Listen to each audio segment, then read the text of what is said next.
বুঝতে পারছো গিন্নি, আজ মনে হয় শিকার করতে যেতে পারবো না, শরীরটা বড্ড খারাপ করছে। তুমি কিছু একটা ব্যবস্থা করো। ঠিক আছে, ওই গাছের উপরে তো টুনটুনি বাসা করেছিল, আর তিনটে ডিমও পেড়েছিল। দেখি যাই, ওদের নিশ্চয়ই এতদিন বাচ্চা হয়ে গেছে, আমাদের শিকার করে নিয়ে আসি। গিন্নি তো গেল, নিশ্চয়ই কিছু একটা ব্যবস্থা করবে। আমাকে আর রাত্রেবেলায় খালি পেটে ঘুমাতে হবে না।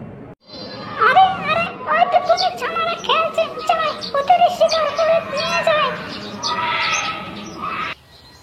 তারপরে টুনি হচ্ছে ছানাকে খেয়ে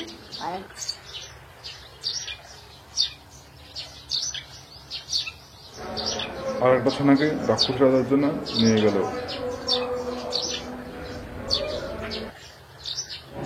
আরে টুনিকে তো খেয়ে নিল, এখন আমি কি করবো? যাই পালাই, না হয়তো আমাকে খেয়ে নেবে।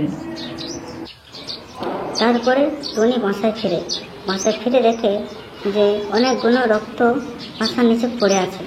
তাই টুনি ভাবতে থাকে যে এত রক্ত কিসের, আর আমার বাচ্চারা একা কোথায়? কাউকে তো দেখছি না।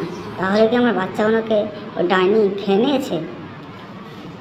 এই বলে সে ভাবতে থাকে, না না না, আমাকে তো ভেঙে পড়লে চলবে না, আমাকে ভাবতে হবে, আমার ছানার মৃত্যুর প্রতিশোধ নিতে হবে আমাকে তো ভেঙে পড়লে চলবে না। তাই বলে এদিকে ডাইনি শিকার করে নিয়ে চলেছে টুনির ছানাদারকে। তারপরে রাক্ষস রাজাকে বলছে, নাও এটা খেয়ে নাও। এতক্ষণে পেটের জ্বালাটা মিটলো। দেখি জিন বাচ্চার কাছে কোনো সাহায্য পাওয়া যায় নাকি।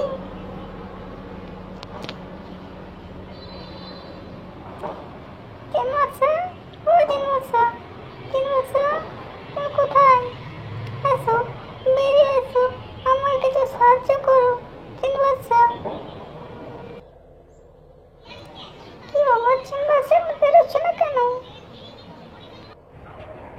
বলো টুনি, তোমার কি সমস্যা?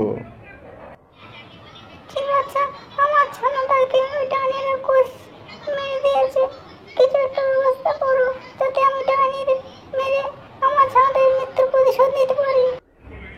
দাঁড়াও টুনি, এই নাও, এই ছড়িটা তুমি যা বলবো এই ছড়িতে তাই করবে। এটা তোমাকে দিলাম, তুমি এটাই করেই তুমি প্রতিশোধ নিতে পারবে। এইটা তো ছড়ি, তুই আমাকে ডাইনি বলেছে নিচু।